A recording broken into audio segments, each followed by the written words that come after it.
요셉이 그의 아버지 얼굴에 굽으려 울며 입맞추고 야곱이 임종을 했습니다. 요셉이 임종한 아버지의 얼굴에 엎드려 이렇게 입을 맞추었습니다. 자, 여러분, 아무리 사랑하는 아버지여도 이렇게 그 시신에 입을 맞추는 것은 쉬운 일은 또 아니죠. 이렇게 저도 저희 아버지 그 임종을 보지 못해서 이제 장의사를 따라가 가지고 우연히 만나서 임종을 보지 못했는데 한번 뵙게 해달라고 하니까 나중에 오라 하더라고요. 그래서 가서 이제 1시간도 안 돼서 보니까 이렇게 만져보니까 온기가 있어요. 따뜻하게. 그래도 입은 못 맞추겠더라고요. 그래서 이제 이렇게 말씀만 드리고 끝냈는데, 요셉은 보니까 이 아버지의 시신을 보고 입을 맞춥니다. 얼마나 아버지를 사랑했는지, 또 이렇게 자기 인생의 소명을 다하고 소천하는 아버지를 존경했는지 알 수가 있습니다. 오늘 이 50장을 보면 신기한 게, 야곱이 이제 임종을 했고 장례를 치르는데 요셉이 슬퍼하고 애곡하는 이런 모습은 이런 묘사가 되는데, 형제들이 그랬다는 모습은 별로 묘사가 되지 않습니다. 그만큼 요셉이 아버지를 사랑했고 또 특별한 관계였다는 것을 이 한 절로 우리가 알 수가 있습니다. 2절입니다. 그 수종들은 의원에게 명하여 아버지의 몸을 향으로 처리하게 하며 의원이 이스라엘에게 그대로 하되 40일이 걸렸으니 향으로 처리하는 데는 이 날수가 걸림이며 애굽 사람들은 70일 동안 그를 위하여 곡하였더라. 요셉이 의원들에게 이제 야곱을 미라로 만들려고 합니다. 오늘 우리로 말하면 미라를 만들려고 하죠. 이렇게 하는 이유는 이제 첫 번째는 이게 애굽의 장례식입니다. 애굽에서는 어느 정도 신분 이상이 되면은 이런 장례식 때 시신을 미라로 만들죠. 지금은 이제 애굽에서 장례를 하기 때문에 애굽의 방식대로 그렇게 장례 예식을 하고 있습니다. 그리고 이제 두 번째는 야곱의 유언 때문에 그렇죠. 야곱이 죽거든 나를 가나안 땅에 묻어달라고 그렇게 했었죠. 그래서 이 애굽에서 가나안 땅까지 가려면 이 시신이 부패하지 않도록 하기 위해서 이런 향처리를 하면서 미라로 만들어야 했던 것이죠. 자, 근데 이 신기한 건 2절 말씀에 보면 요셉이 이렇게 지시하니까 의원이 이스라엘에게 그대로 하되, 그렇죠? 원래는 이스라엘이라고 하면 안 되고 야곱이라고 해야죠. 물론 이름이 바뀌긴 했지만 야곱에게 그대로 하되 이렇게 해야 되는데 이스라엘에게 그대로 했다라고 말합니다. 자, 이제 잠시 후에 이제 애고가는 기간이 끝나면 이 장례 행렬이 가나안 땅을 향해 가게 되죠. 그런데 그때 뭐라고 하겠습니까? 야곱의 장례 행렬이 가는 게 아니라 이스라엘의 장례 행렬이 가는 거죠.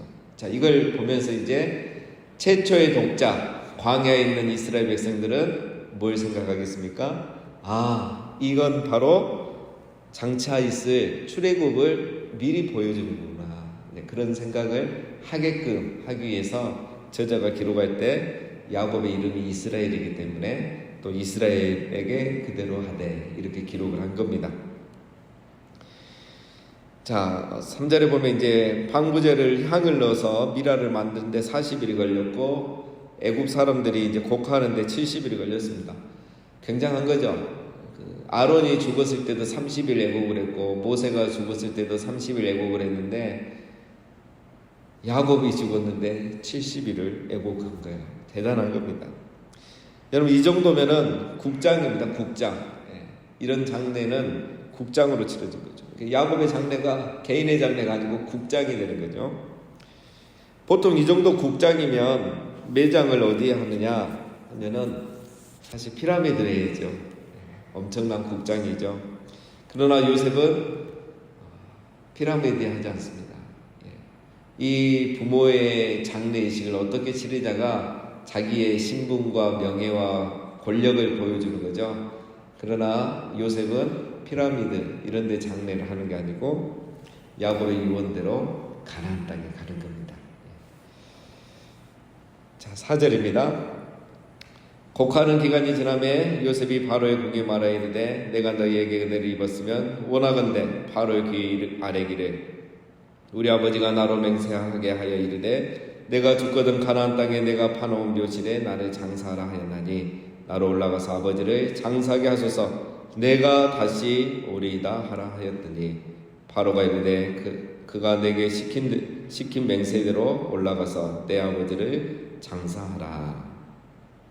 자, 요셉이 사람을 보내서 이제 왕에게 부탁을 하죠. 아버지의 유언대로 가나안 땅에 장례를 하고 오도록 허락해 달라라고 말합니다. 총리고 요셉은 뭐 총애를 받으니까 왕에게 직접 가서 얘기해도 되겠지만 지금 다른 사람을 보내서 이렇게 부탁을 하죠. 아마도 상중이기 때문에 직접 나가지 않고 이렇게 다른 사람을 통해서 부탁합니다. 이 한마디가 여러분 사실은 쉬운 말이 아닙니다. 요셉이 애굽의 총리죠. 그런데 아버지를 이 애굽에서 장례를 하지 않고 가나안 땅에 가서 장례를 하겠다. 이게 물론 아버지의 유언이기도 하지만 이 유언을 했다는 것도 이 유언대로 이렇게 한다는 것은 어떤 자기 민족의 정체성을 우리가 아직 잊지 않고 있다는 거죠. 우리가 이 땅에 살고 지금 뭐 나그네 같이 살지만 그리고 여기서 물론 잘 살고 있지만 우리는 히브리 민족이다. 우리는 우리 민족의 정통이 있고 정체성이 있다. 그래서 우리는 이 땅에서 장례 안 한다. 아무리 피라미드를 줘도 우리는 여기서 안 할 거다. 이게 왕에게 굉장한 메시지를 주는 그런 말입니다. 우리에게는 아무것도 아니고 이 가족에게는 그냥 단순한 신앙이고 이런 거지만 이게 믿지 않는 그런 것을 모르는 이 애굽 왕에게는 어떤 정치적인 메시지가 될 수도 있습니다. 그래서 왕이 좋아할 말은 아니죠. 그래서 요셉이 뭐라고 합니까? 5절 마지막 절에 보면 내가 다시 오리이다. 이 말 할 필요 없거든요. 장례하고 오는 거 아닙니까? 근데 거기 가서 돌아오지 않겠다는 그런 생각 전혀 없다는 거죠. 내가 반드시 다시 여기 돌아오겠다. 이렇게 말을 하는 거는 분명히 서로 간에 말은 하지 않지만 이런 생각들을 다 하고 있다는 거예요. 그럴 수밖에 없는 게 지금 이 시대의 바로왕은 애굽의 정통 왕조가 아닙니다. 힉소스 민족이라고 해서 다른 민족이 애굽을 정복하고 그 나라를 다스리고 있어요. 애굽 사람이 아니고 다른 나라 사람이죠. 그렇기 때문에 요셉이 총리가 될 수 있다고 그랬죠. 요셉이 만약에 애굽 사람이면 총리로 기용할 수가 없죠. 그러나 이 요셉도 이 애굽 사람이 아니고 히브리 민족이기 때문에 총리로 기용했던 거예요. 그래서 이제 이런 부분에 더 민감한 겁니다. 상황은.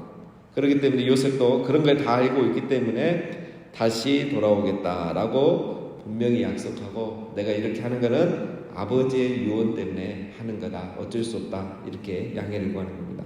바로도 이것을 잘 알기 때문에 6절에 내게 시킨 맹세대로 아버지가 내게 시킨 맹세대로 장례를 하고 돌아와라 라고 이렇게 허락을 해주는 겁니다.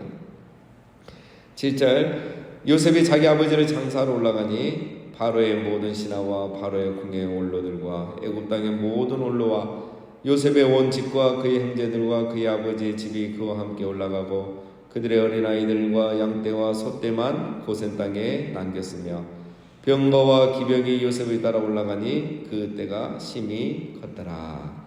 자, 이제 드디어 가나안 땅을 향해 출발합니다. 허락을 받고 출발하는데 이 야곱의 장례식 규모가 어마어마합니다. 이게 거의 국장급이기 때문에 보면 애굽에 이제 높은 관리들이 다 참여하죠. 모든 신하와 궁의 원로들, 애굽 땅의 원로들, 높은 관리들이 참여를 합니다.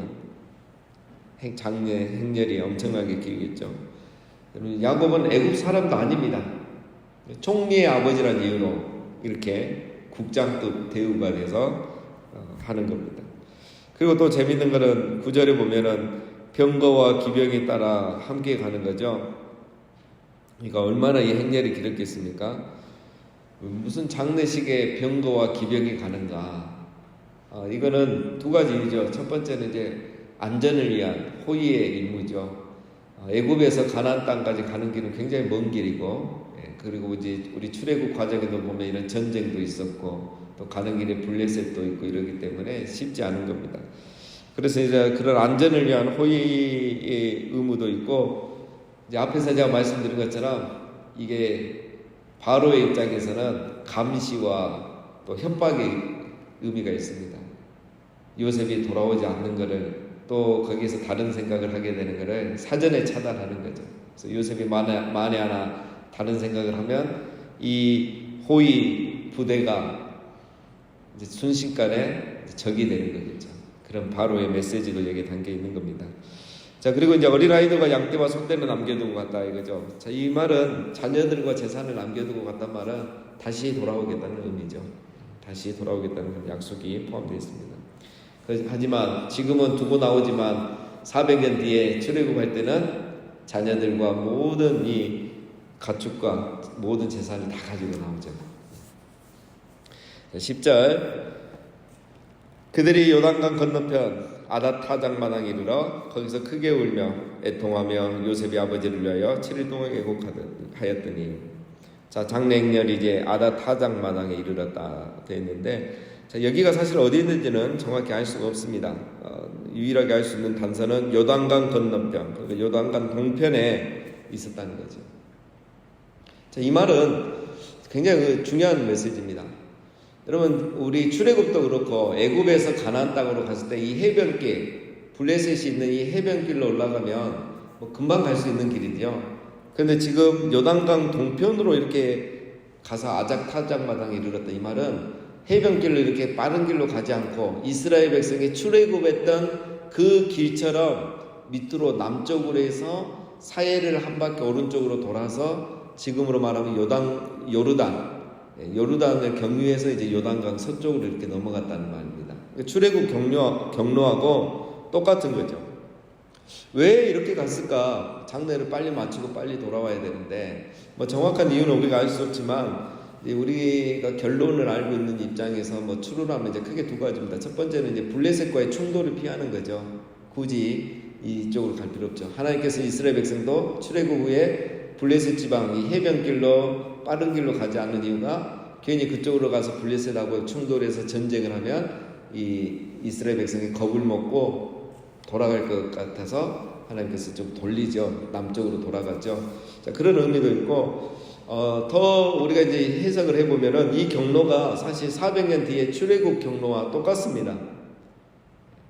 이스라엘 백성도 남쪽으로 가가지고 에돔 족속으로 돌아서 모압을 통과해서 이제 요단강을 건너가지 않습니까?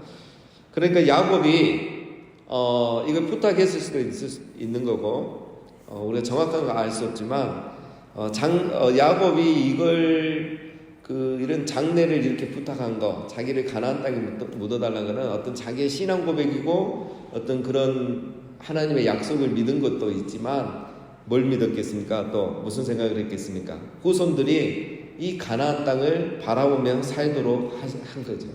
이 가나안 땅을 한번 이렇게 돌고 광야를 가면서 약속의 땅을 가보는 거죠. 밟아보는 거죠. 그러면서 무슨 얘기가 자동적으로 되겠습니까? 아, 이 땅이 하나님이 우리 조상 아브라함에게 주신 땅이고 우리 야곱에게 주신 땅이구나. 이제 이런 공통된 신앙이 생기는 겁니다. 공통된 신앙의 관점들, 세계관들이 생기는 거죠. 그래서 우리는 애굽에서 큰 민족을 이루고 이제 나중에 이 가나안 땅에 다시 오게 될 것을 그들의 이야기가 되는 거죠. 신앙의 계승이 되는 거죠. 이런 큰 그림을 생각했던 것이 야곱이라고 볼 수 있습니다. 그래서 이 행렬이 이런 식으로 되지 않았는가 우리 한번 생각해 볼 수 있습니다. 자, 요셉과 이제 요셉이 그곳에서 이 요단 동편에서 7일 동안 또 애곡을 합니다. 여러분, 지금 보면 엄청난 무리가 장례식에 참여했는데 이 사람들이 거기에서 또 7일을 애곡해요. 그러니까 주변 사람들이 이걸 다 볼 거 아니에요. 아니, 저 애국 사람들이 군대까지 이끌고 와서 전쟁하는 것도 아니고 여기서 막 곡을 하면서 우니까 이게 도대체 무슨 일이겠냐 이렇게 생각을 한 겁니다. 11절에 그 땅 거민 가나안 백성들이 아담 마당에 애통을 보고 이르되 이는 애국 사람의 큰 애통이라 하였으므로 그 땅 이름을 아벨 미스라임이라 하였으니 곧 요단강 건너편이더라. 자, 요단강 동편에 있던 사람들이 이 애곡하는 장례 행렬을 보고 이게 무슨 일이고 하면서 아벨 미스라임이라 이렇게 말했다는 거예요. 이 아벨이란 말은 우리 기억나죠? 전도세 아벨, 헤벨, 헛되다 이런 뜻이에요. 애통하다, 고통스럽다, 짧다. 미스라임은 검은 땅이라는 뜻입니다. 검은 땅. 그러니까 이 미스라임은 검은 땅이란 말은 기름진 땅 말하고 그 당시에 애굽을 미스라임이라고 불렀어요. 미스라임 하면 또 애굽 사람을 말합니다. 애굽이 기름진 땅, 풍요로운 땅이거든요.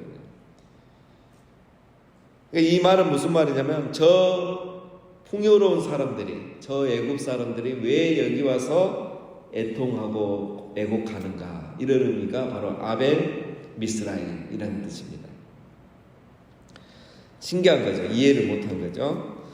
자, 12절. 야곱의 아들들이 아버지가 그들에게 명령한 대로 그를 위하여 따라 행하여 그를 가나안 땅으로 메어다가 마므레아 막벨라 밭 굴에 장사했으니 이는 아브라함의 헷족속 에브론에게 밭과 함께 사서 매장지를 삼은 곳이더라. 예. 이제 드디어 장례가 7일 애곡을 하고 장례식을 마칩니다. 예, 굳이 여기까지 와서 또 그 아브라함이 샀던 밭 마므레아 막벨라 밭 굴에 장사를 했습니다. 굳이 왜 여기까지 와서 이렇게 장례를 하는가? 이유는 딱 한 가지죠. 야곱의 유언. 그래서 후손들이 애굽 땅에 동화되어서 살지 않도록 야곱이 이렇게 유언을 했던 겁니다.